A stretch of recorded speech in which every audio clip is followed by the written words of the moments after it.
Question number 10, tell me what is given कि rate of diffusion of A and B is given RA by RB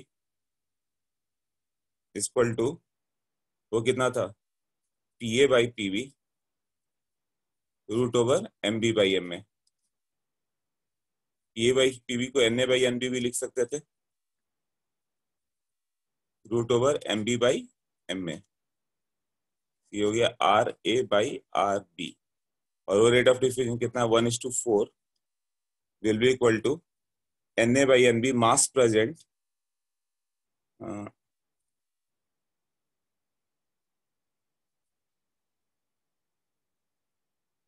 ratio of their mole fraction. ये तो direct वही आ जाएगा फिर।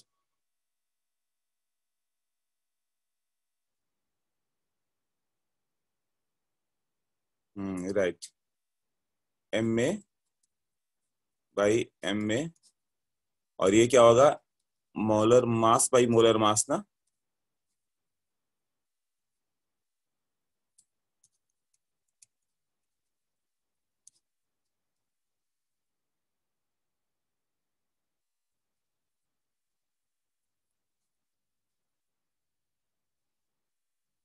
ये 3/2 होगा ना।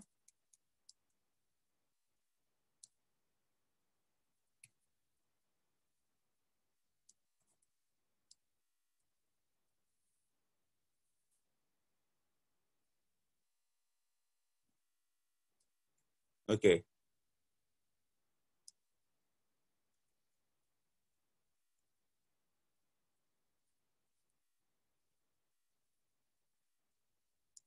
इससे MB by MA कितना आएगा, स्क्वायर कर दो बोथ साइड।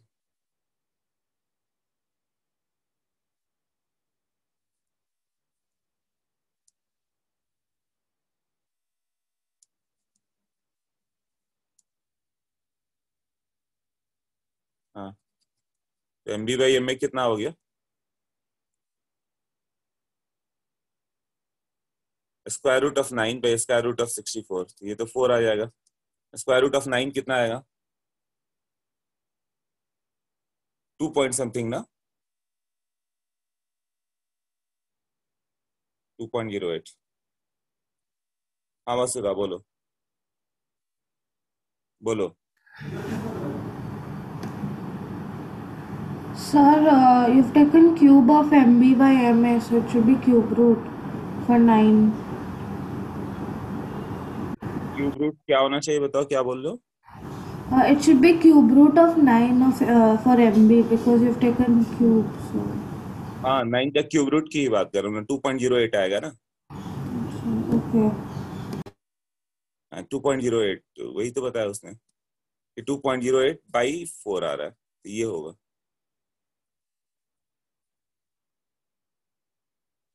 हाँ, तो ये आंसर आ रहा है, ये आंसर मैच नहीं कर रहा है।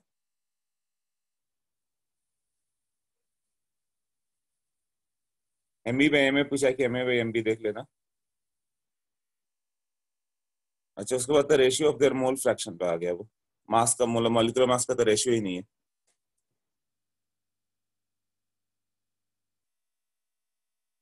ठीक है, मोल फ्रैक्शन कितना हो जाएगा, XA by XB।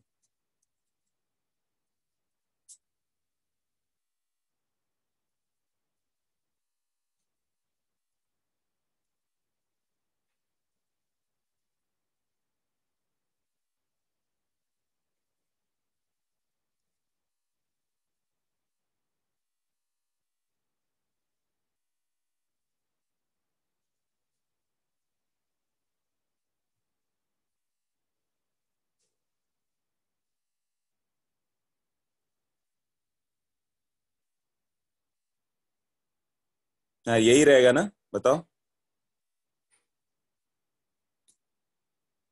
Okay sir, तक तो क्या आंसर आ रहा है तुम्हारा, यही आंसर था।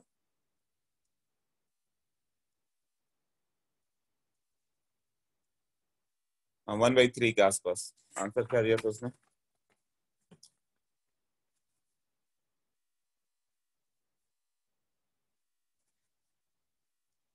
10 का 1/1:24, 1:24। अच्छा, ये कुछ और कर गया वो।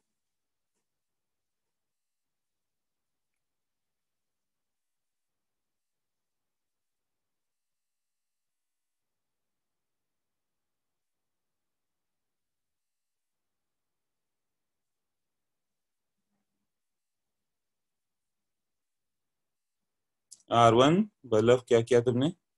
R1/R2 equal to √M2/√M1।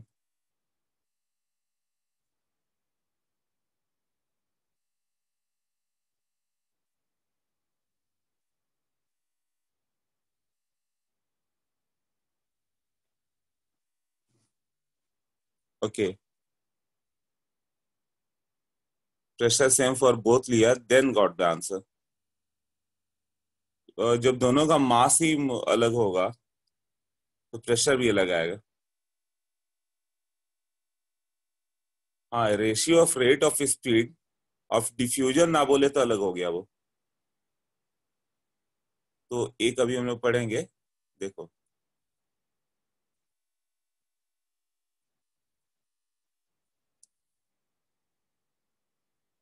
Ratio of rate of speed, rate जो होता है ना √3 RT/M आता है, स्पीड का जो फॉर्मूला है।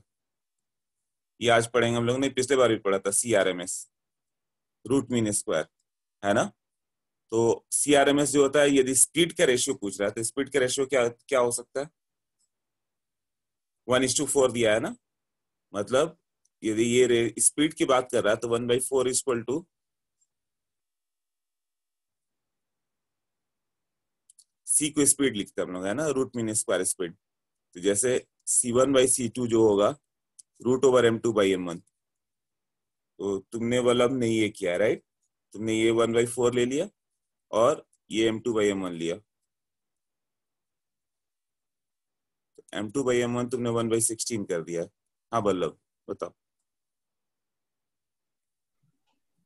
बोलो। हेलो। हाँ बोलो। हाँ, यही किया फिर। ये moles is equal to mass upon molar mass करके वो रेशियो ले लिया। हाँ, वो तो आगे कर ले रहे हैं हम लोग, तुमने यही अप्रोच लिया ना, स्पीड ले लिया। हाँ तो हाँ ratio of speed of diffusion, तुमने डिफ्यूजन पढ़ा ही नहीं, सिर्फ स्पीड पढ़ा है। हाँ। हाँ, ये बुकलेट में ये डिफ्यूजन वर्ड हटा दे तो क्या आंसर आ रहा है क्या, वो मैं देख रहा हूँ कि शायद उन्होंने ये डिफ्यूजन गलत से लिख। फिर 1:24 आ रहा है। हाँ, और वही आंसर है ना, तो यहाँ पे डिफ्यूजन वर्ड कट कर दो तब आंसर आएगा। हाँ सर। ओके,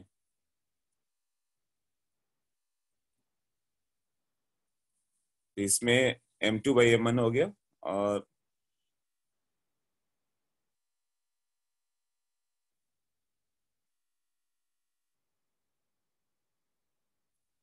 अच्छा, ऐसे ही किया।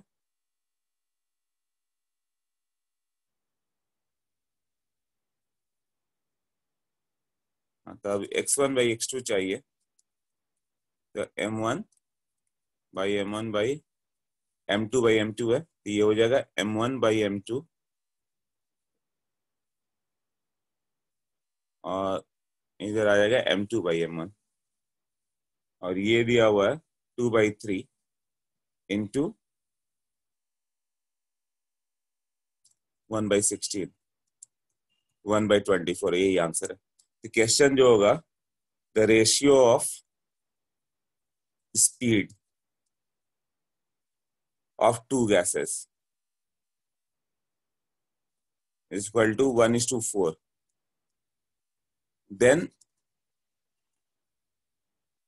above is the solution. यदि ये दिया हुआ है तो सॉल्यूशन ऐसे होगा, है ना। रेशियो ऑफ स्पीड दिया हुआ तो ये दिया, तो इन लोगों ने जो सॉल्व कर दिया रेशियो ऑफ स्पीड से कर दिया, बट रेशियो ऑफ डिफ्यूजन किया ना, तो जो प्रीवियस पेज में किया हुआ है वही सही है। तो मान के चलेंगे डिफ्यूजन गलत से लिखा हुआ है तो ये रहता, बट डिफ्यूजन यदि वर्ड सही लिखा हुआ तो जो हम लोग ने सॉल्व किया वो correct, previous page. Okay,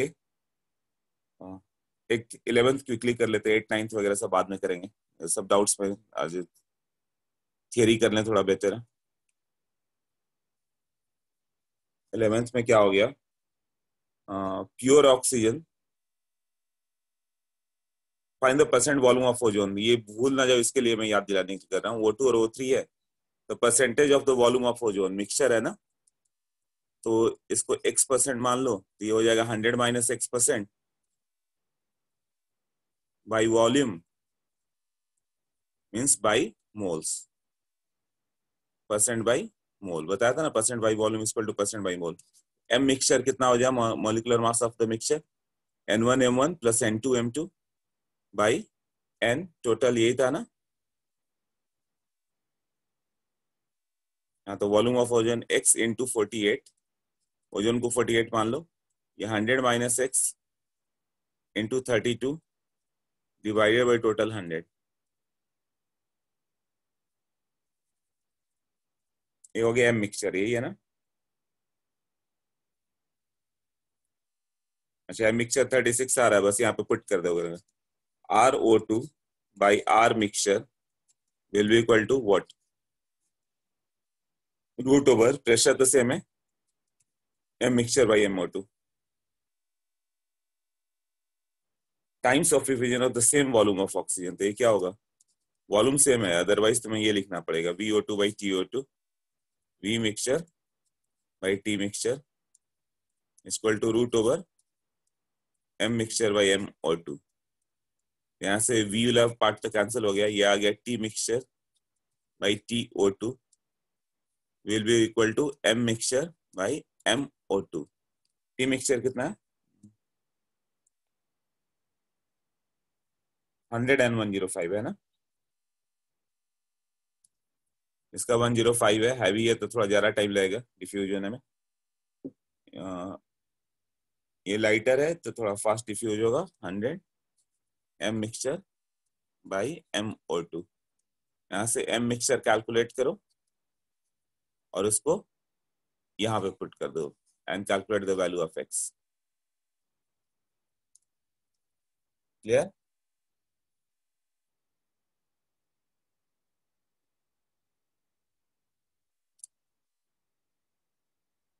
okay,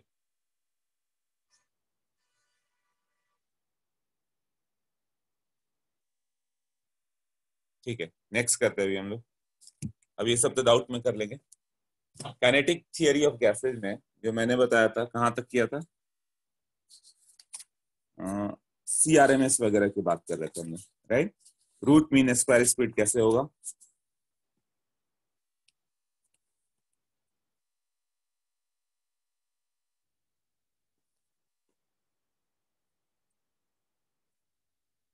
हाँ वहां तक किया था ना।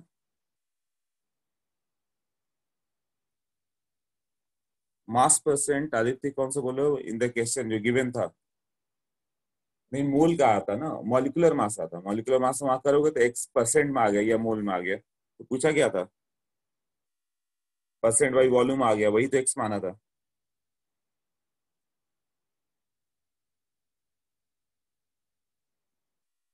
एक बार समझना, समझ में आ जाएगा। CRMS से स्टार्ट करते हैं हम लोग। तो अभी क्या था, CRMS क्या हो जाता है लास्ट टाइम,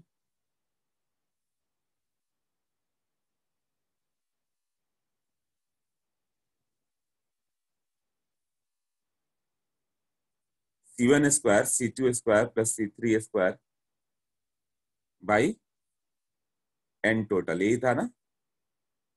मतलब कैसे निकालना था, मॉलिक्यूल अलग अलग है तो मैं सारे मॉलिक्यूल का स्पीड, ये क्या था, रूट मीन स्क्वायर स्पीड, ये था ना, root mean square speed, root mean square speed C1 square C2 square C3 square by N total, ये है ना। तो तुम्हें स्पीड का स्क्वायर कर लेना है, राइट, फिर उसका मीन लेना है, मतलब एवरेज लेना है, सारे स्पीड का स्क्वायर कर लो, C1 square C2 square C3 square, उसका मीन ले लेना है बाई टोटल करके, एंड देन उसका रूट लेना है, ये बताया था प्रीवियस टाइम, है ना। जबकि नॉर्मल C एवरेज क्या होता है, वो स्क्वायर नहीं होगा, ये स्क्वायर करके स्क्वायर रूट कर रहे हैं ना, इसमें डायरेक्ट बाई N टोटल ये आ जाता था। C मोस्ट प्रोबेबल क्या हो गया, जो maximum fraction of the molecule contain करेंगे। अब यहां से आ गया था हम लोग का CRMS equal to root over 3RT by M। RT को क्या लिख सकते हो, तो देखो RMS speed depends only upon the molecular mass and temperature. Temperature क्या है, मॉलिक्यूलर मास के बस उतना ही डिपेंडेंट है। RT को क्या लिख सकते हैं हम लोग, PV by NM, 3PV by N into M। अब ये क्या हो जाएगा, number of moles into molecular mass, mass of the sample हो जाएगा ना। ये हो गया 3PV बाई M, मास हो गया है ना, मास ऑफ सैंपल। यदि नंबर ऑफ मोल 1 रहेगा तो इसको ये मास मॉलिक्यूलर मास ही हो जाएगा, नंबर ऑफ मोल 1 रहे तो बुक में क्या किया है ना, नंबर ऑफ मोल 1 मान के इसको मॉलिक्यूलर मास ही कर दिया गया। तो इसके कारण तुम जब करोगे तो कई क्वेश्चन रॉन्ग आ जाते हैं।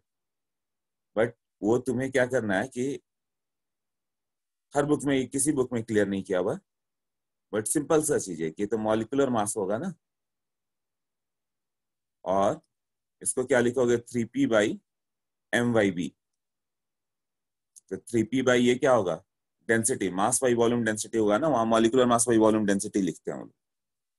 तो CRMS का 3 फॉर्मूला आ गया अपने पास, √3RT by M will be equal to 3PV by small m will be equal to 3P by D, D for density।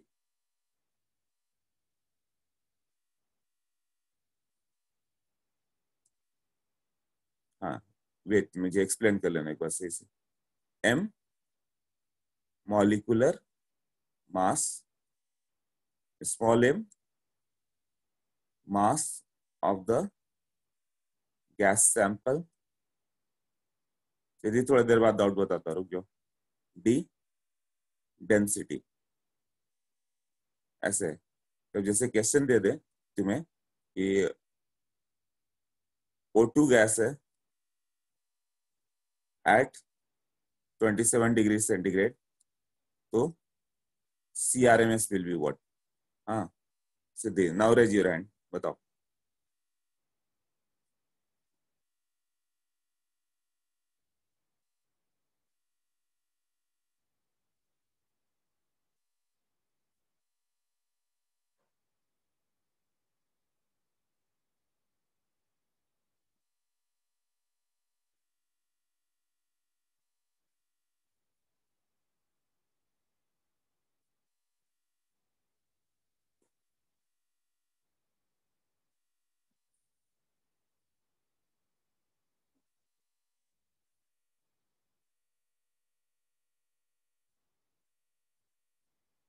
One 1.5 आ रहा है, 105, 1.5, ओके 1.5, 1.5, सबका आंसर सेम है 1.5। ओके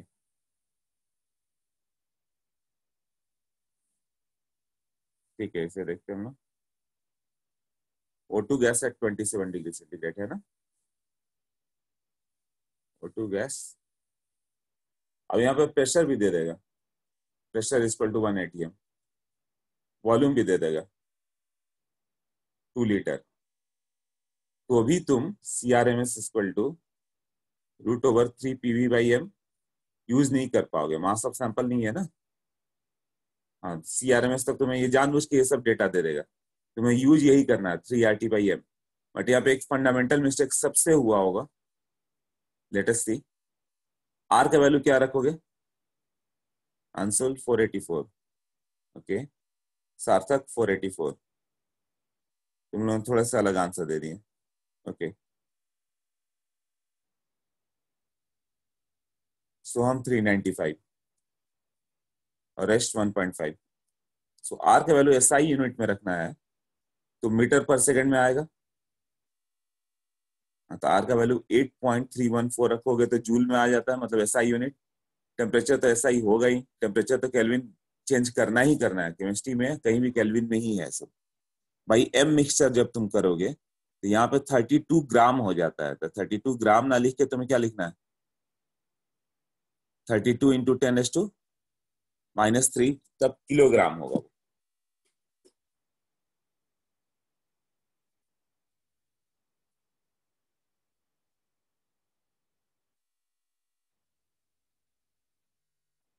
ये क्लियर हुआ? ये जो किलोग्राम में कन्वर्सन होगा यही मिस हो जाता। तब कितना आ रहा है आंसर देखो तो, इस पॉइंट पे ध्यान देना है, राइट? m is यहाँ what mass of 1 mole of the mixture.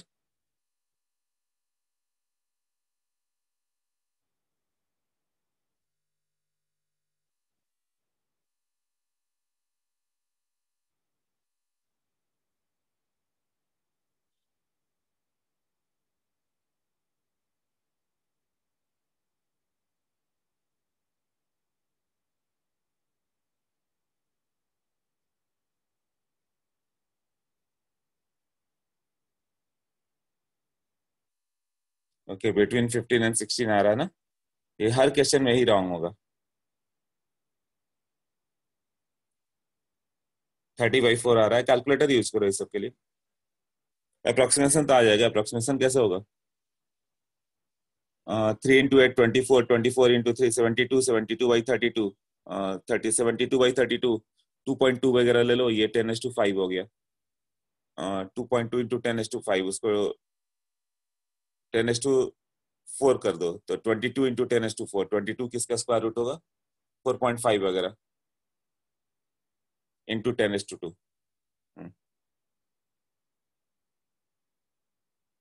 Line approximation यहाँ से कर सकते हो। हाँ, 8 को कट कर दो भी ठीक है, 4 कर दोगे तो 3/4, 9/4, वही 2.2 मैंने ले लिया। 2.2 × 10⁵, है ना? तो 10⁴ बना दो, 22 × 10⁴, तो 10⁵2 बाहर कर दो, 22 किसका स्क्वायर होगा? 4.5, 4.5 × 10⁵2, ऑलमोस्ट 450 के आसपास यही होगा ना? मतलब एग्जाम में तो ऐसे ही करना होगा ना, अभी तो कैलकुलेटर भी यूज कर लोगे। और इसको सीजीएस में लाना होता तब क्या होता? 3 × 8.314 × 10⁻7, अर्ग में इतना हो गया ना, ये अर्ग हो गया। टेम्परेचर तो इधर ही रहेगा, बाय ये 32, ये ग्राम में होगा ना। अब ये जो यूनिट आएगा सेंटीमीटर पर सेकंड।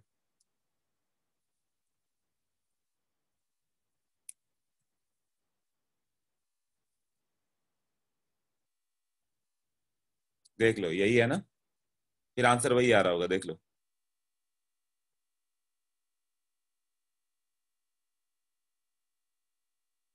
ओके, तो करना क्या था, क्लियर हुआ ना? पीवी का यूज तभी करो जब मॉलिक्यूलर मास गिवन रहे, नहीं तो नहीं करना था। अब जो मैंने बुक भेजा है, अच्छा उसमें 2-3 और है ना, वो पहले बता दूं फिर। एवरेज वाला करना था ना?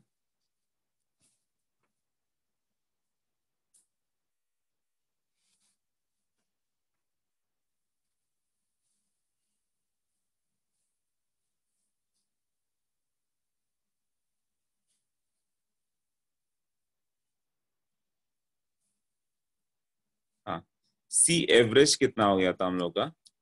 ये था C1 + C2 + C3 एवरेज। तो ऐसे ही करना भाई, एन टोटल कर दो इस तरह से।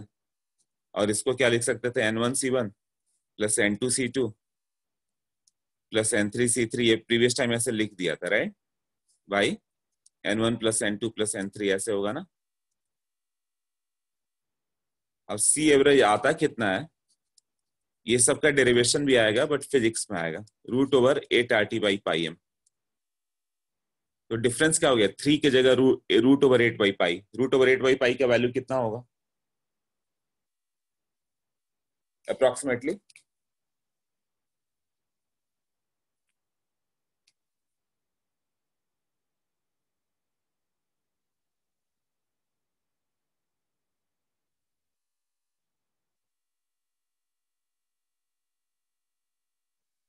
हाँ, 2.45 के अप्रोक्सीमेटली करेक्ट है, 2.5 वगैरह। ओके, तो ये जो होगा 8RT/πm। अब इसी फॉर्मूला को लिखें तो 8/π। अब ये क्या होगा? PV/m, स्मॉल m होगा अभी, मतलब मास वाला आ जाएगा अभी। और इसको और क्या लिख सकते थे? 8 PV/πm और 8 P/πd। एम वाई भी डेंसिटी हो जाता है ना, तो सी एवरेज का भी ये 3 फॉर्मूला होगा। सी मोस्ट प्रोबेबल, सिग्निफिकेंट कौन सा, हमेशा फर्स्ट वाला है। मोस्ट प्रोबेबल स्पीड क्या था,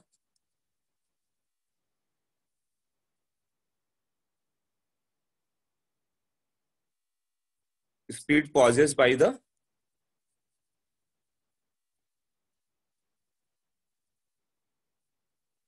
द मैक्सिमम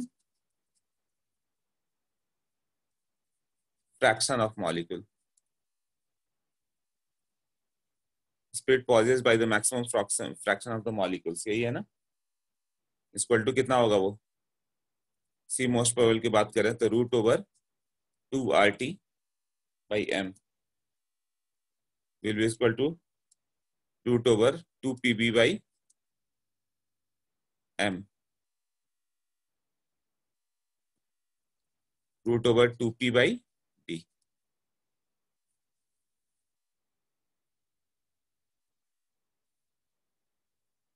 मोस्ट प्रोबेबल में भी इस तरह से आ जाएगा। तो दूसरा था एवरेज स्पीड, तीसरा था मोस्ट प्रोबेबल। तो सबका ये तीनों फॉर्मूला याद कर लोगे। अब रिलेशन कितना हो गया, एक मालूम है तो सब आ जाएगा। CRMS equal to C average equal to what, C most probable. ये कितना था √3, यहाँ कितना था √8/π, और ये √2।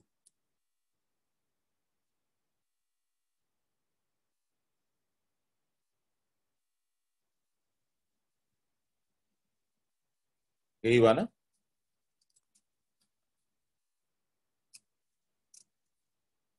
ये रेशियो कितना कितना हो जाएगा, √3 को 1 माने, इसको 1 मान लो, तो ये करीब करीब 90% आएगा। इसका वैल्यू कितना आएगा, √8/π/√3, 9213, करीब 92% है ना। ये 100 है तो उसका 92 हो गया, और ये करीब 80% आएगा। ये 90% आ रहा था, ये 80%, मतलब 0. जहां तक डेटा याद है मुझे 8165 होता है शायद, इसी के आसपास। तो तुम्हें ये 0.9, ये 0.8 याद है, काफी है। मतलब यदि CRMS 300 है तो ये होगा 90%, मतलब ऑलमोस्ट 270 सी एवरेज, और सी मोस्ट प्रोबेबल 80% होगा, मतलब 300 का 80% 240 हो जाएगा। एक गिवन अदर आ जाएगा ना।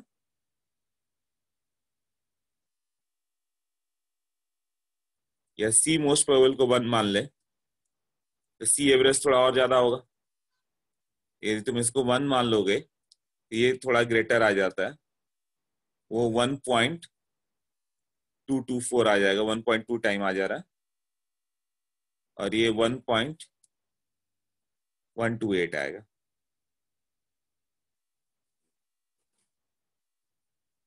0.8165 से डिवाइड करो 0.9213 को, थोड़ा रॉन्ग हो जा रहा है, लिखने में इधर उधर हो गया। हाँ, रेशियो याद कर लो। ये 1 है तो सी एवरेज थोड़ा सा ज्यादा आएगा, कितना 1.1 आएगा, तो ये 1.2 आएगा। पूरा नहीं, काफी है, 1:1.1 है, ये 1.2 है। RMS ग्रेटर है क्योंकि RMS में √3 था, एवरेज में √8/π है, और यहाँ √2 है। √3 के √3 1.732, √8/π जो अभी तुम लोगों ने बताया √2 1.414, रेशियो इतना करीब आएगा ना। सी मोस्ट प्रोबेबल को 1 मानोगे, एवरेज करीब करीब 1.1 टाइम हुआ, मतलब सी मोस्ट प्रोबेबल यदि 200 है, ये 1.1 ग्रेटर, 200 इंटू 1.1 220 होगा, और ये 200 इंटू 1.2 करीब करीब 240 होगा, ये होगा ना। ये रेशियो लर्न कर लेना। हाँ, इतना क्लियर है सबको।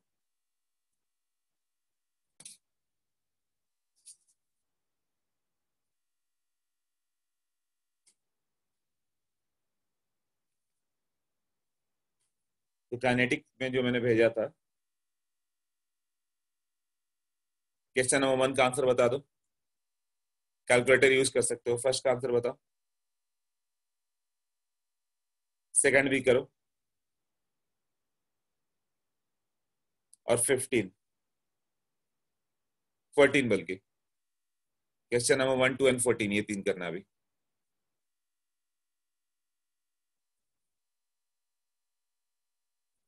नहीं, कल भेजा था ना ग्राम्स लॉ ऑफ डिफ्यूजन और ये काइनेटिक थ्योरी ऑफ गैसेस, उसके क्वेश्चंस भेजे थे मैंने। Question 1, question 2, question number 14।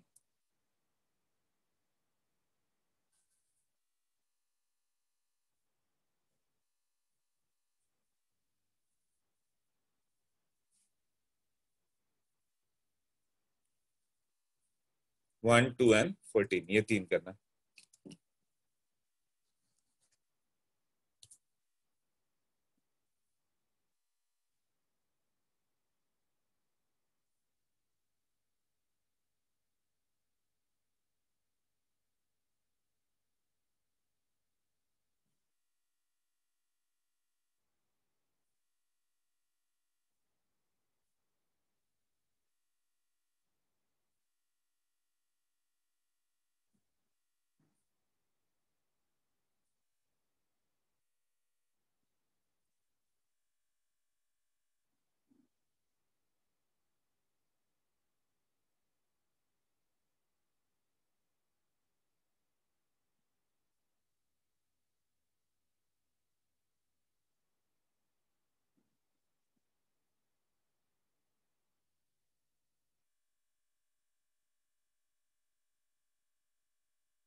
Okay done.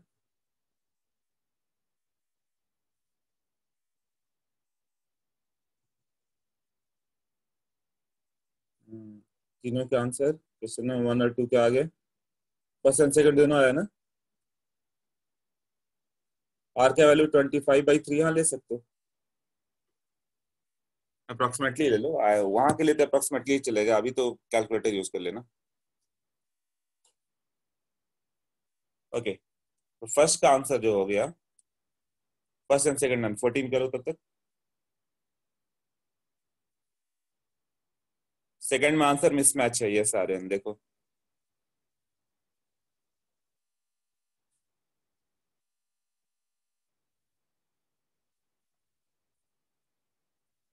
हाँ, √3 RT/m। CRMS कितना था? सेकंड का आंसर मिसमैच है ना। ओके,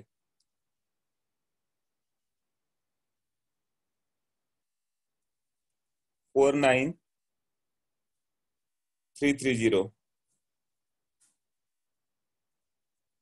ये सेंटीमीटर पर सेकंड है, तो इसको अर्ग में लिखोगे। 3 × 8.314 × 10⁻⁷, तभी SI/ACGS यूनिट होगा। और टेम्परेचर कितना हो गया? 273 बाय मॉलिक्यूलर मास मान लो m ले लो,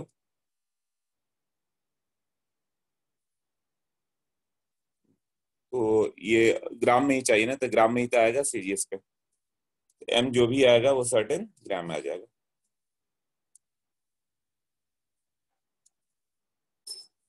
एग्जाम में ऐसा नहीं हुआ कि कैलकुलेशन नहीं आएगा, तुम्हें एवरेज करके लेना आना चाहिए।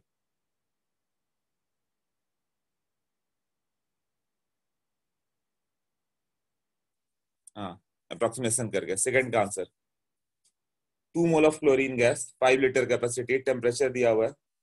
तो जब तुम ये CRMS equal to 2 formula 3 RT/m या √3 PV/m ऐसे लेना था। तो क्या करेंगे हम लोग? टेम्परेचर दिया हुआ 3 × 8.314 इंटू 82, तो 273 + 82।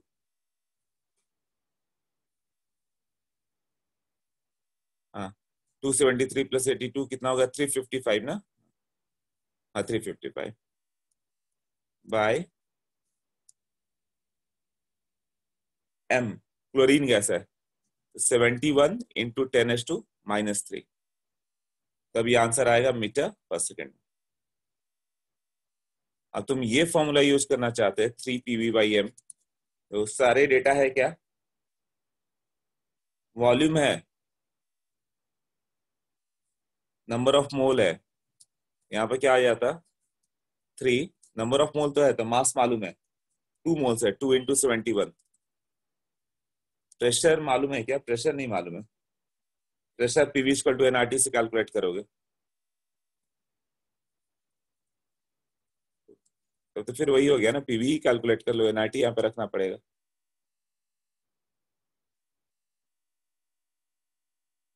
क्लियर है ना?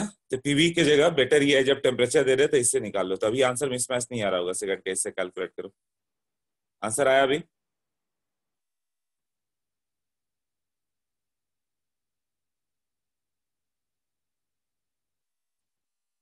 आंसर सही है, मैचिंग है। ओके, फिर वही 10⁻³ नहीं किया होगा तुम लोगों ने। सो हम तुम्हारा आंसर आ गया था। ओके, तो ये याद रखना, मॉलिक्यूलर मास में 10⁻³ किलोग्राम में करना भूल जाओगे, बस यही पॉइंट मिस्टेक होगा। यही किया भी होगा, देख लो। ऐसा यूनिट है, इसमें आएगा 14, बता दो।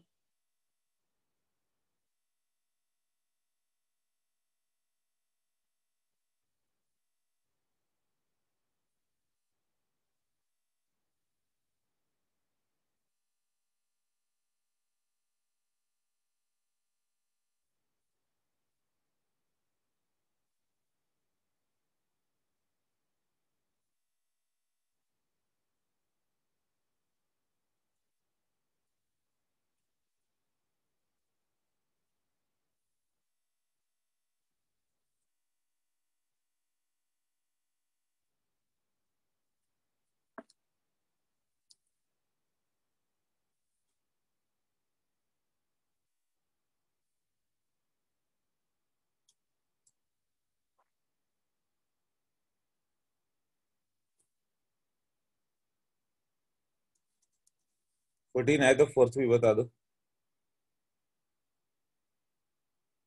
कभी भी प्रेशर वगैरह एक्स्ट्रा डेटा होगा, तुम्हें सिर्फ टेम्परेचर चाहिए, ये ध्यान रखना।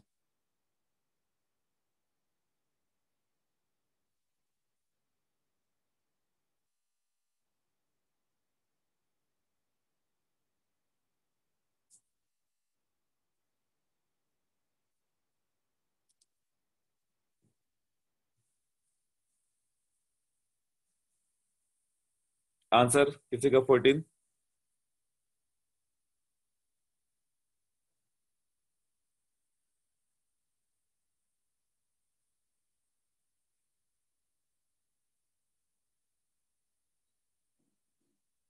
ओके देखो,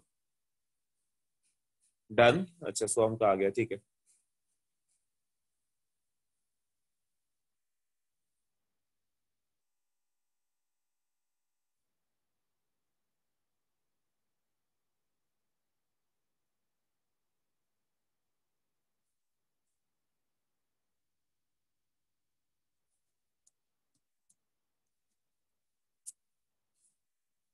M is what? Molar mass of the gas, यही है ना?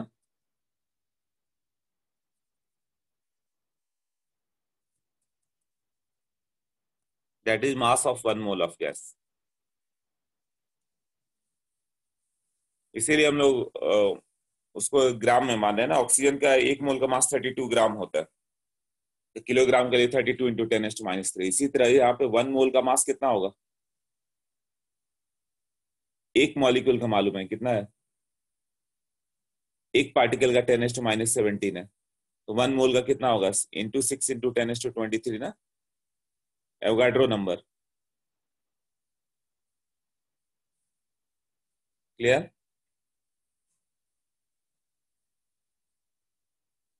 Then CRMS √3 RT/m। 3 into R का वैल्यू 8.314, टेम्परेचर गिवन है 300 बाई मोलर मास।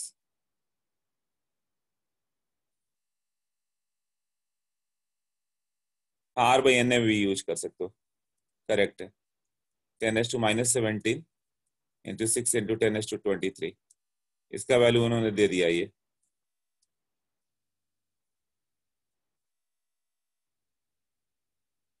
ये वैल्यू दिया हुआ है, कितना है?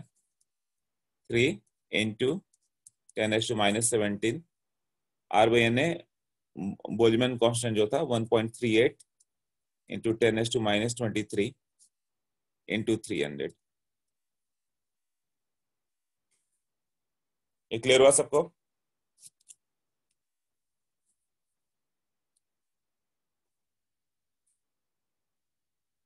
फोर्थ करो।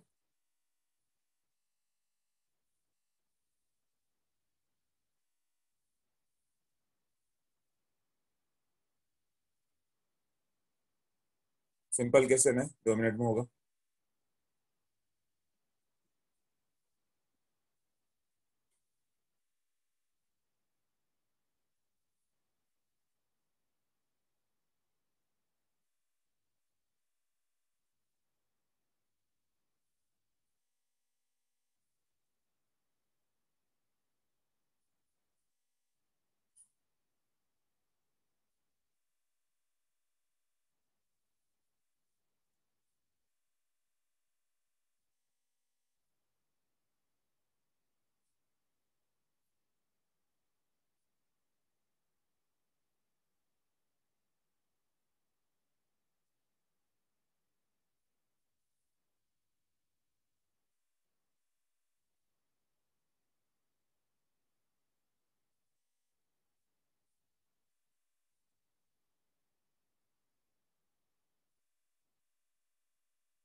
फोर्थ आ गया आंसर अभी। एक फॉर्मूला बताया था पिछले बार। ओके हाँ, 28 ऑफ योर आंसर। फोर्थ का average kinetic energy per molecule of 8 gram of methane at 27 degree centigrade. एक मॉलिक्यूल का क्या होगा? 3/2 kT होता है। हाँ correct. Kinetic energy of a gas molecule equal to 3/2 kT। और 1 मोल का रहता है तो अभी तो खैर आंसर ले लो। ये आ जाएगा 3/2 इंटू बोल्ट्जमैन कांस्टेंट R/N होता है 1.38 इंटू 10⁻23। यूनिट क्या होगा? जूल पर केल्विन ना, into temperature. Temperature 27 degree centigrade मतलब 300 केल्विन। ओके, इतना जूल होगा। Kinetic energy of 1 mole of gas पूछता तो मल्टीप्लाई करो एवोगाड्रो से, तो K इंटू एन आर आ जाएगा ना। हाँ तो 3/2 RT तक कर देते। तो 3/2 इंटू 8.314 इंटू 300। और काइनेटिक एनर्जी ऑफ गैस की बात करें, ये 3/2 NRT होगा। और ये सब ट्रांसलेशनल काइनेटिक एनर्जी है। ट्रांसलेशनल का मतलब क्या है बाद में करेंगे हम लोग। यहाँ नंबर ऑफ मोल दिया रहेगा, R इंटू टी, इससे कैलकुलेट करोगे तो। इस क्वेश्चन में फोर्थ में कंफ्यूज करने के लिए नंबर ऑफ मोल भी दिया हुआ है। 8 ग्राम ऑफ मीथेन है ना, तब पर मॉलिक्यूल पूछ दिया। तो 8 ग्राम का यूज ही नहीं है। ये सब सुपरफ्लुअस डेटा है, फालतू में दिए रहते हैं तुम्हें कंफ्यूज करने के लिए। एक्स्ट्रा डेटा कि तुम सोचोगे कि वो डेटा तो यूज ही नहीं हुआ। तो जरूरी नहीं ना कि जितना डेटा दिया जाए वो यूज हो, तुम्हें जो डेटा चाहिए वो लो। हाँ, ये पूछता है कि what will be the kinetic energy of the gas sample. 8 gram methane है, 8 ग्राम को नंबर ऑफ मोल में कन्वर्ट करते। हाँ, R इंटू टी। नहीं, हाफ mv² से नहीं कर सकते इसमें, ये सब एवरेज है। Average translational kinetic energy.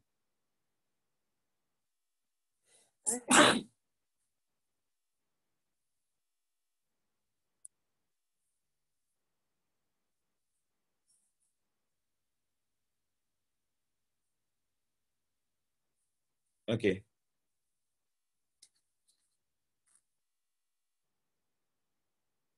हाँ, अब थोड़ा नोट्स पे चले जाओ।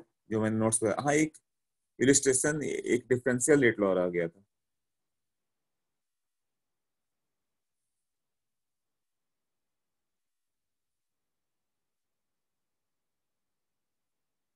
डिफ्यूजन का डिफरेंशियल रेट लॉ क्या होगा?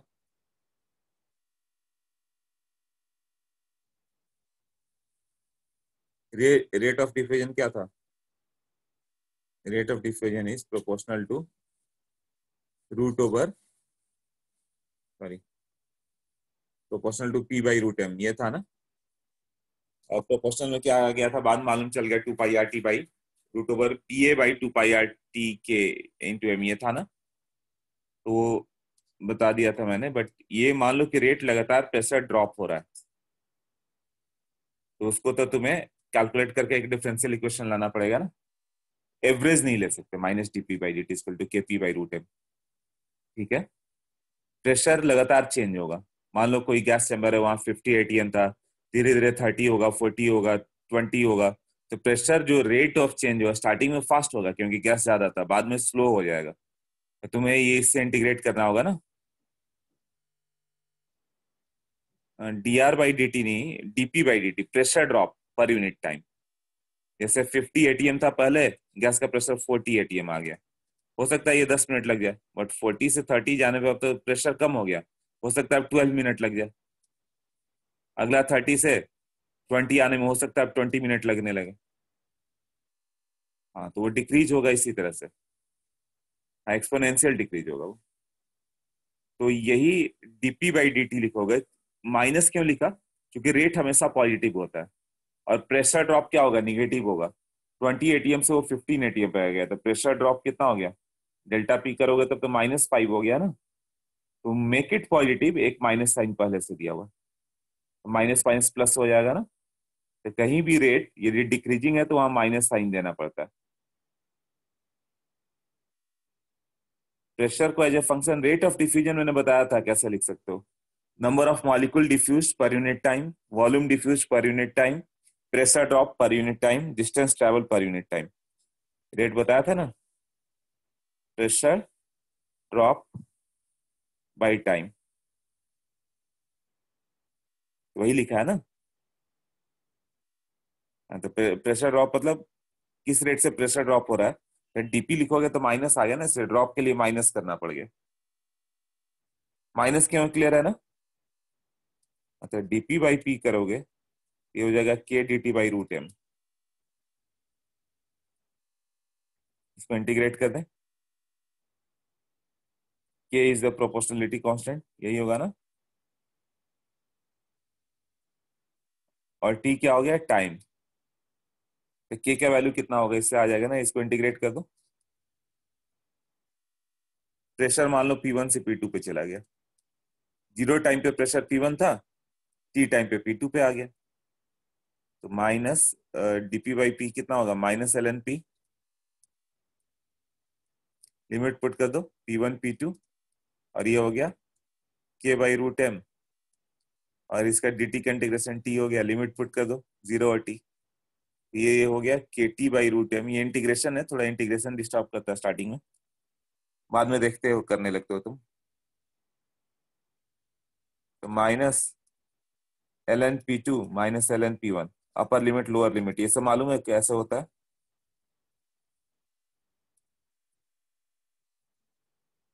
मालूम है, गुड। नहीं मालूम है तो इतना पार्ट लर्न कर लोगे, एंड रिजल्ट से मतलब है हम लोग को। K t by root m, l n p one by p two will be k t by root M.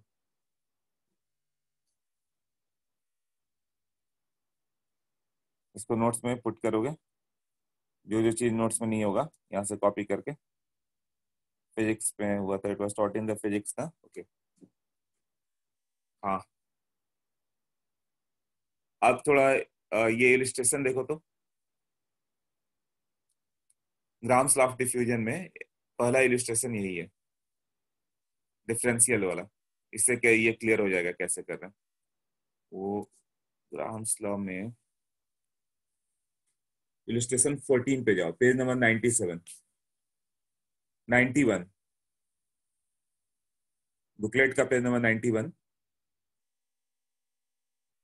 The pressure in a bulb dropped from 2000 to 1500 mm of mercury in 47 minutes.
मिल गया सबको। तो pressure drop वाला जो है, पहले से क्या आएगा डेटा, के का वैल्यू आ जाएगा 2000 से 1500 आ गया 47 मिनट में। एल एन पी वन मालूम चल गया, P1 2000 था, P2 आ गया 1500, और इक्वल टू के टी बाई रूट एम। तो के मालूम है proportionality constant, into T 47 minute दिया हुआ, बाई मॉलिकुलर मास, ऑक्सीजन का, है ना। अब वो बल्ब हटा दिया गया, बल्ब से सारे गैस निकाल दिया गया। अगेन उसमें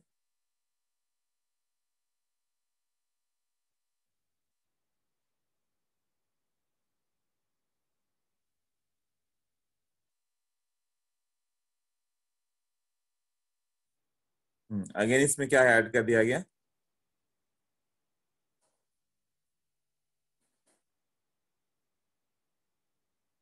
अनदर गैस यूज किया गया है ना, mixture of oxygen and another gas. Molar ratio 1:1 है।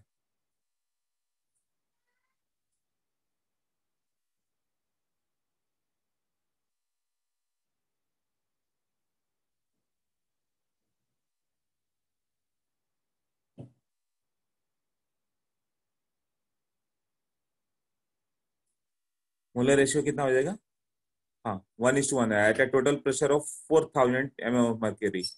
मतलब दोनों इनिशियली 2000 एंड 2000 थे, मोल रेशियो 1:1 में होगा। तो डाल्टन्स लॉ पार्शियल प्रेशर से प्रेशर भी दोनों का 2000 होगा। Find the molar ratio of the two gases remaining in the bulb after a period of 74 minute. तो 74 मिनट के बाद दोनों कितने कितने बच जाएंगे, तो दोनों का फाइनल प्रेशर बता दो तो हो जाएगा। तो दोनों का इनिशियल प्रेशर 2000 था, फाइनल प्रेशर वो कैलकुलेट कर लो, तो रेशियो आ जाएगा ना ln P1/P2 will be equal to what. इसका कितना था, ये तो मालूम है, बाई रूट एम ले लो। रूट एम किसका आ गया इसका, O2 का, इनटू उसका टाइम है 74। उसी तरह दूसरे का ले लो,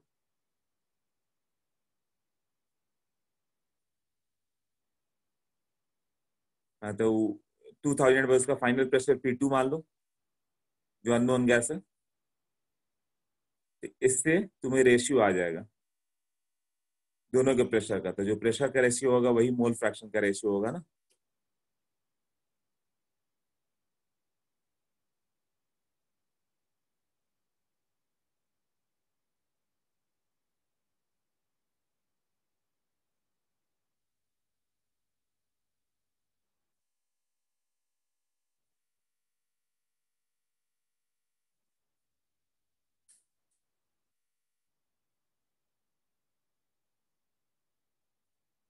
ये सब एग्जाम्पल कर लेना सही से,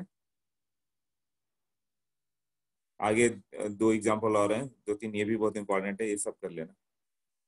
हाँ अब बताओ, क्लियर हुआ सबको ये। लास्ट स्टेप नहीं समझ में आया। पहले स्टेप में प्रेशर कितना ले लिया ऑक्सीजन का, ln, फॉर्मूला क्या था, P1/P2, जो ऊपर डिराइव किया फॉर्मूला वो देखो, ln P1/P2 equal to KT/√m। तो पहले स्टेप में क्या हो गया, ln 2000, पहला प्रेशर तो 2000 था, उसका 4000 था उस बल्ब का प्रेशर, दोनों 1:1 मोल है, मतलब 2000 प्रेशर था। तो पहले केवल ऑक्सीजन पे कंसंट्रेट करो, तो उसका ln 2000 by pressure will be equal to K/√m into T। K/√m कितना होगा, वो तो कैलकुलेट किया ऑक्सीजन के लिए 6.12 इंटू 10⁻³ K/√m ऑक्सीजन का कैलकुलेटेड है ना, हाँ, इंटू टाइम 74। और दूसरे गैस के लिए लोगे तो उसका रेशियो ले लो, उसका रेशियो कितना हो गया ln, उसका भी प्रेशर स्टार्टिंग में 2000, फाइनल मान लो P2 हो गया। तो यहाँ इसका K/√m चाहिए, तो K तो कैलकुलेट किया ऊपर 3.462 इंटू 10⁻², बाई रूट एम, यही है ना। तो वो कितना आ रहा है, √79। अच्छा यहाँ पर 79 कर दिया गया है क्या,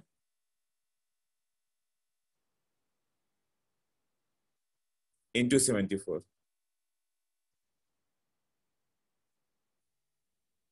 देखो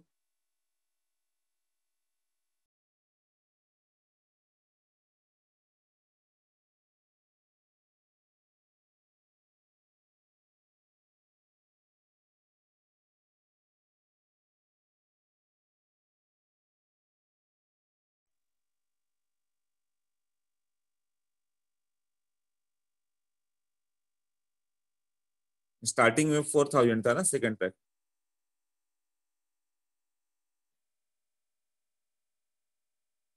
इलिस्ट्रेशन कर रहे थे हम लोग, इलिस्ट्रेशन 14 जो पीडीएफ था जो यूनिट 2 में ग्राम्स लॉ ऑफ डिफ्यूजन में इलिस्ट्रेशन 14 पेज नंबर 91 पे।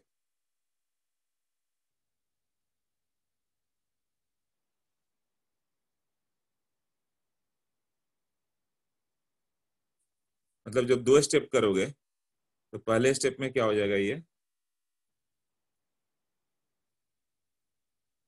ln p1 by p2 equal to kt by root m था ना, k by रूट m। तो k का स्टेप तो पहला ले लिया, बाद में हो गया ln 2000 बाई p2 कितना आ गया, ये PO2 कैलकुलेट करना है, ठीक है। Will be equal to k का वैल्यू तो ले आए थे, बाई ऑक्सीजन का ले लो √32 इंटू टाइम 74 मिनट दिया हुआ था। अब दूसरे गैस का इक्वेशन लिख दो, दूसरे गैस का इक्वेशन उसका भी इनिशियल प्रेशर 2000 था भाई, वो P अननोन गैस जो है उसका ले लो, उसका K, उसका मॉलिक्यूलर मास √79 था इंटू 74, ये 2 है। अभी दोनों को डिवाइड कर दे हम लोग तो हम लोग को क्या आ जाएगा यहाँ से, anyhow we can come to know the value of pressure PO2 by P unknown, है ना। तो यही तुम्हें कैलकुलेट करना है। रेस्ट तो कैलकुलेशन है, बट फॉर्मूला में कैसे पुट किया वो क्लियर है अभी।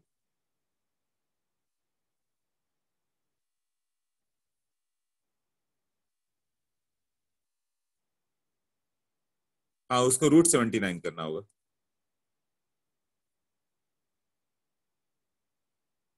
और थोड़ा मिस हुआ उनका, इसको करके देख लेना एक बार आंसर।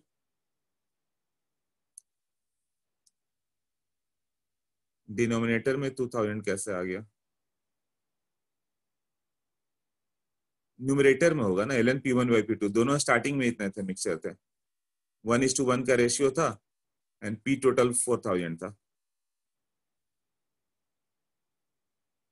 तो इसका पार्शियल प्रेशर कितना होगा, मोल फ्रैक्शन इंटू 4000, ये भी 2000 था और ये भी कितना होगा, सेम होगा 1/2 इंटू 4000, ये भी वही था, तो दोनों 2000 थे। ओके क्लियर, ये भी हो गया। अब जो मैंने पीडीएफ भेजा है उसको देख लो एक बार, क्या क्या बताया था। मैक्सवेल डिस्ट्रीब्यूशन कर्व करना हम लोग को, मैक्सवेल डिस्ट्रीब्यूशन कर्व, ये जो मैंने नोट्स भेजा आज वो देखो, उसमें दूसरा पेज, मैक्सवेल डिस्ट्रीब्यूशन कर्व।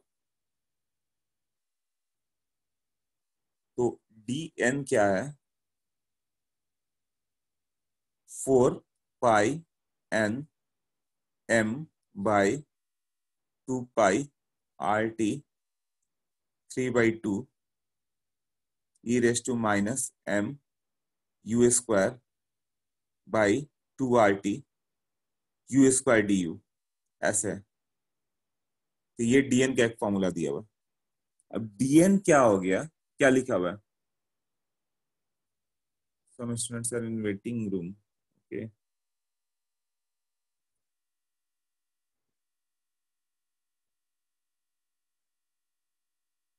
से मोल रेशियो एंड प्रेशर का इक्वल रहता, हाँ वो इक्वल रहता। When will class get over, अंश कोई डाउट पूछते तो अच्छा था, rather than class get over.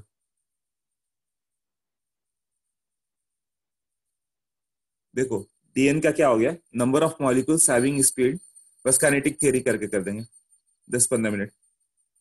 dn क्या है, number of molecules having speed between what, u and u plus du, differential equation है ये। तो dn बाई n क्या हो गया, ये डायरेक्ट ऑब्जेक्टिव पूछ लेते हैं। dn मतलब क्या होता है, ये सार डिस्टेंस पर dr लिया, यही है ना, v dv,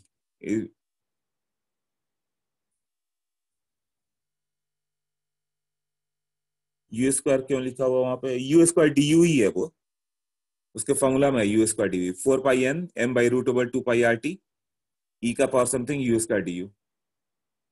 हाँ, अब dn कितना होगा, number of particles having speed u। हाँ, तो ये जो हो गया नंबर ऑफ मॉलिक्यूल, dn क्या होगा, वो मॉलिक्यूल जिनका speed between u and u plus D you है। dn बाई n क्या हो जाएगा फिर? dn बाई n, dn मतलब number change in number of molecules है ना, बाई n, ये फ्रैक्शन ऑफ मॉलिक्यूल हो गया। डेल्टा n बाई n क्या हो गया? फ्रैक्शन ऑफ मॉलिक्यूल जिसका स्पीड u प्लस du के बीच में। अब उसको 1 बाई du से डिवाइड कर दो, du राइट हैंड साइड में जो था उसको डिवाइड कर दें, ये क्या हो गया? Fraction of molecule having speed between u plus du per unit interval of speed, क्योंकि अब इसको du से डिवाइड किया गया ना, तो dn बाई du कर दोगे तो पर यूनिट इंटरवल भी तो आ गया ना, तो वही हो गया लिखा हुआ। ये तीनों एग्जैक्टली लर्न कर लेना क्या मीनिंग होता है। फिजिक्स जैसे जैसे पढ़ते जाओगे मैथमेटिक्स में डिफरेंशियल में, वैसे वैसे ये चीजें क्लियर होते जाएगी। अब 1 by n dn by du उसने कैलकुलेट किया, यहाँ पे 1 बाई n ले लो, dn बाई du ले लो, तो ये तो कर सकते थे। 1 by n dn by du क्या है? n को इधर ले आया और du को भी ले आया इस साइड, यही ले आया ना, तो कुछ तो वैल्यू बच गया। अब इसका curve with respect to u कर दें, ये क्या बच जाएगा फिर? क्या बच जाएगा? 4 पाई m by 2 pi R T 3/2। Kinetic theory of gases physics में ये बहुत डिटेल में है, यहाँ पर हम लोग एकदम शॉर्ट में पढ़ रहे हैं, क्योंकि वायर डिफरेंशिएशन वगैरह ये सब करना पड़ेगा ना तुम्हें। यहाँ हम लोग को एंड रिजल्ट से मतलब, और u से इसको रिप्रेजेंट करो, तो dn बाई du क्या है? और ये तो यहाँ पे ये कर्व जो आता है इस तरह से आ जाता है। तो ऐसा क्यों हुआ? पहले बाहर गया फिर नीचे क्यों रहा है? तो पहले में यू स्क्वायर जो होता है वो टर्म, यहाँ पे यू स्क्वायर वाला टर्म डोमिनेट करेगा। जैसे जैसे बढ़ाओगे यू इधर बढ़ते जा रहा है, तो इसका वैल्यू बढ़ते जाएगा ना, इसलिए स्टार्टिंग में कर्व का वैल्यू बढ़ते जा रहा है, मतलब यू स्क्वायर डोमिनेट कर रहा है, डोमिनेंसी यू स्क्वायर की है।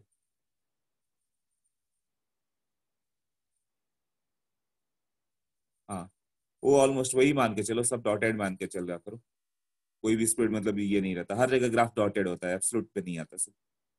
यू स्क्वायर टर्न्स, हाँ मतलब यू स्क्वायर टर्म डोमिनेंट, और इधर क्या होगा उसके बाद अचानक एक सर्टेन समय के बाद वो डिक्रीज होने लगा, इसका मतलब इसका इफेक्ट आएगा।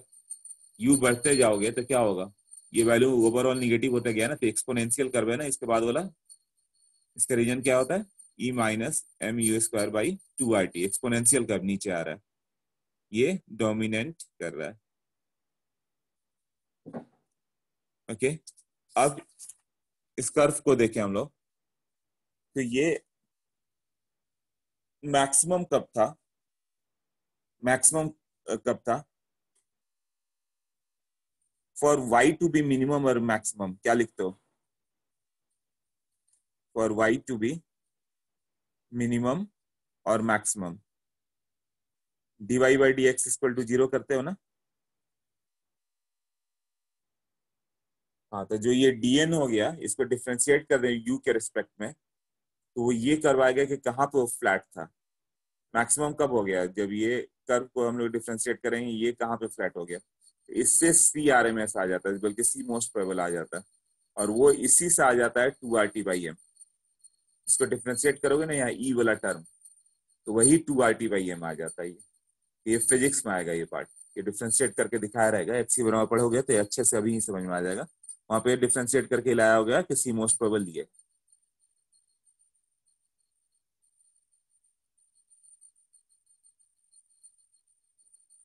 हाँ, इसको एक बार फिजिक्स में डिटेल में पढ़ोगे, यहाँ हम लोग बस जल्दी से निकल जाएंगे, कुछ ज्यादा नहीं जाना। हाँ बोलो अनुष्का।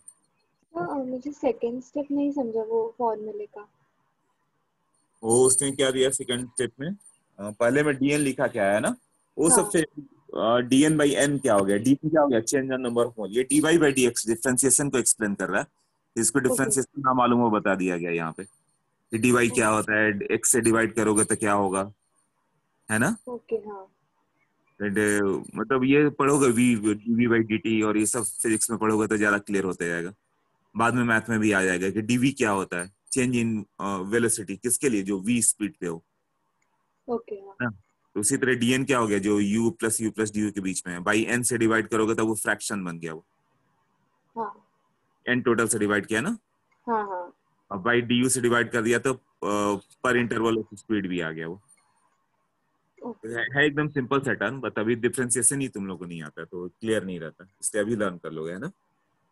हाँ sir. Thank you sir. Next में देखो, हाँ श्रेयस बताओ, बोलो। सर जो ग्राफ है सर वो 0 से टच करता है कि नहीं? अरे वो सब पे ध्यान मत दो, टच करे ना करे सब जाने दो, ओके सर। है ना। वो सब रहता है, कोई भी जीरो पे नहीं रहेगा, जितने ग्राफ होते हैं ना कोई भी जीरो से नहीं जाएगा। इतना केमिस्ट्री में हम लोग एब्सोल्यूट नहीं फाइंड कर पाते, है ना। बट वो सब का मैटर ही नहीं है, मैंने पहले ही बोला था कि ये सब चीजें मैटर नहीं करेंगी।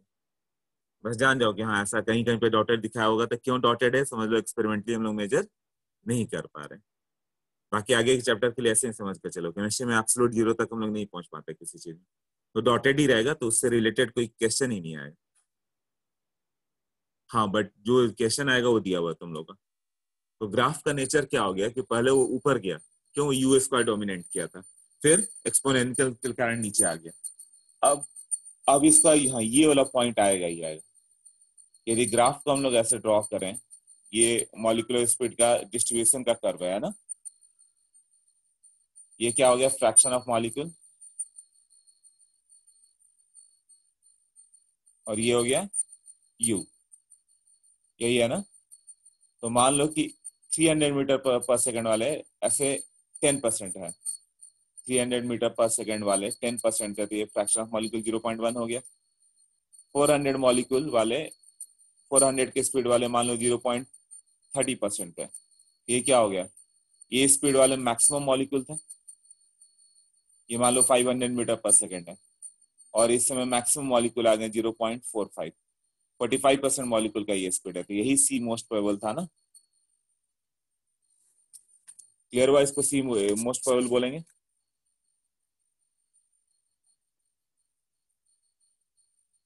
हाँ तो इसमें बस ये डेटा नहीं रहेगा, बाकी क्यों मोस्ट प्रोबेबल बोला, speed possesses by the maximum fraction of the molecule, यही है ना ऐसे।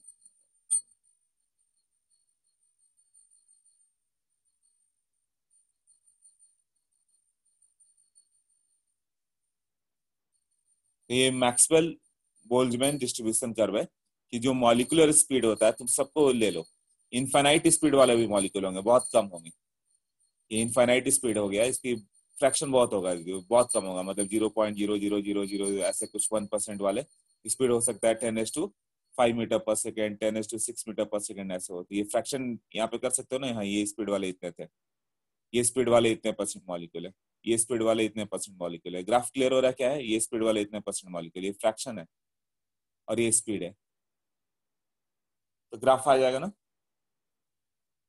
हाँ तो फ्रैक्शन के साथ स्पीड, तो सबसे ऊपर वाला टॉप पॉइंट क्या होता है, वो पूछता है कि टॉप पॉइंट क्या है, मोस्ट प्रोबेबल, क्यों, speed occupied by maximum fraction of the molecule, तो ये फ्रैक्शन हो गया और ये हो गया स्पीड, तो ये जो होगा सी मोस्ट प्रोबेबल। तो सी मोस्ट प्रोबेबल से ज्यादा क्या आता है, सी एवरेज, उससे ज्यादा स्पीड किसका आता है, सी आरएमएस। वो तो एवरेज आरएमएस को इस ग्राफ पे प्लॉट कर दिया गया, बट यहाँ पे इस ग्राफ पे इसका कोई मतलब नहीं है एवरेज और आरएमएस का।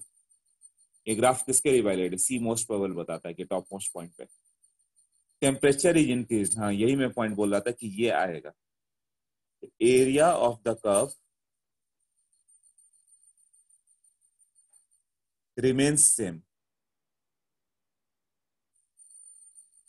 ठीक है, area of the curve remains same, but वो डिस्ट्रीब्यूशन तो वाइड आ गया ना, पहले डिस्ट्रीब्यूशन इतना ही स्पीड तक था, तब डिस्ट्रीब्यूशन बहुत बढ़ गया ऐसे।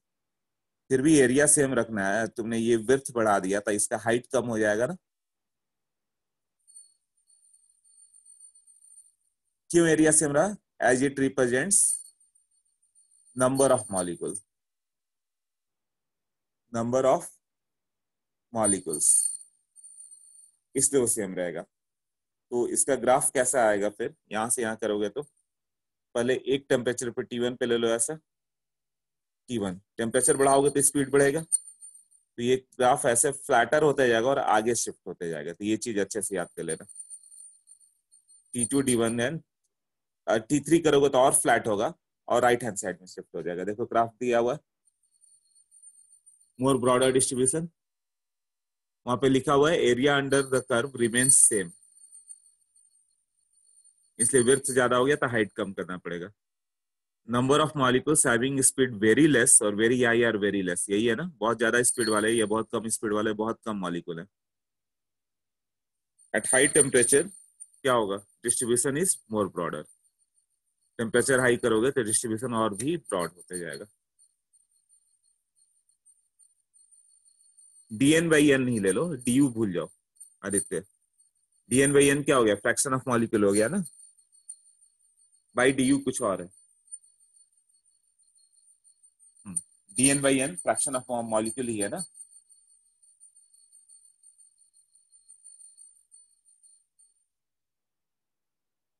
ओके, तो एक तो ये पॉइंट आ जाता है।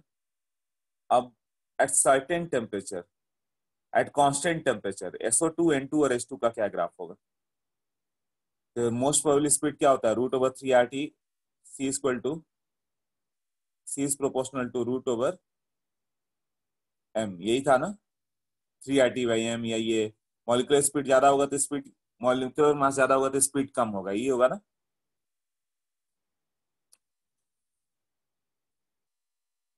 तो मॉलिक्यूलर मास जैसे SO2 N2 और H2 ले लो, तो SO2 का मॉलिक्यूलर मास क्या है, बहुत ग्रेटर ज्यादा है, तो C कम आएगा उसका, उसका C कम आ रहा है, N2 का स्पीड ज्यादा आ रहा है, H2 का स्पीड ज्यादा हो रहा है, C मोस्ट प्रोबेबल किसका ग्रेटर होगा। एक क्लियर हुआ ना कि यहाँ पे C, हाँ H2 का मोस्ट प्रोबेबल स्पीड सबसे ज्यादा होगा, तो C मोस्ट प्रोबेबल ही ले लें, √2RT/M। SO2 का यहाँ पे आएगा इस पॉइंट पे मोस्ट प्रोबेबल, तो N2 का क्या हो गया और इधर चला गया ना लोअर साइड में। अभी area of the curve remains same नहीं है, वो मतलब नंबर ऑफ मॉलिक्यूल पे है, तुम जितना मॉलिक्यूल लोगे उतना डिस्ट्रीब्यूशन, किसका कितना मोल लिया वो मतलब नहीं हम लोग को, है ना। ये मालूम है कि कर्व राइट साइड शिफ्ट करना है। अब यहाँ पे इंपॉर्टेंट टर्म क्या हम लोग का, यदि CRMS सेम होना है तो √T/M सेम होगा, ये होगा ना। M/T टर्म इज इंपॉर्टेंट, यदि कांस्टेंट फॉर टू गैसेस तो सेम कर्व।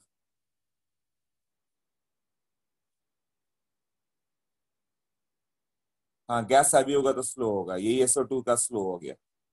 बट M/T यदि सेम हो गया तो √2R T/M ही तो है। तो जैसे O2 गैस ले लिया तुमने, 2T टेम्परेचर है दिया हुआ नोट्स में, और CH4T पे है, तो दोनों का मोस्ट प्रोबेबल तो वही आ गया ना, √2RT/M, मतलब 2T/32।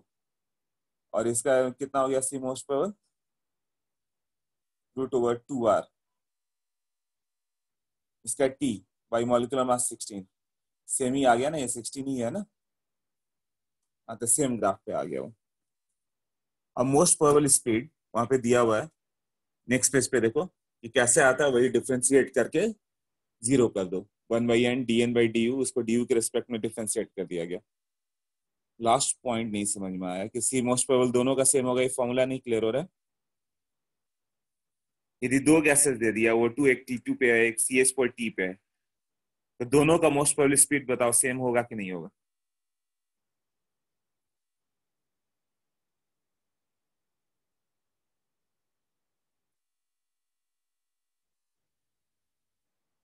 हाँ सेम होगा ना। हाँ अनुष्का बोलो। सर मतलब अगर उनका मोस्ट प्रोबेबल स्पीड सेम होगा तो उनका हाइट कर्व का सेम होगा।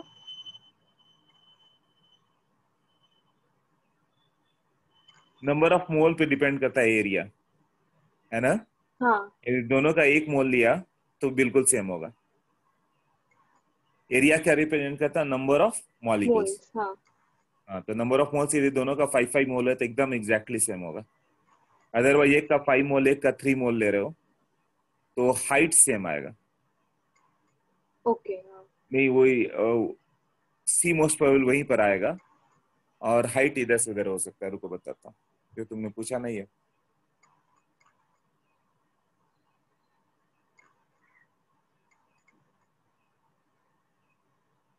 ये पॉइंट है जैसे आगे यहाँ पे रहे ना, ये O2 का हाँ हो गया, और CH4 का भी सेम मोल है तो सेम रहेगा, इफ सेम मोल। मतलब ओवरलैप करेंगे ग्राफ्स। हाँ और मोल अलग हो गया तो ये मान लो O2 हो गया 5 मोल और CH4 है 2 मोल।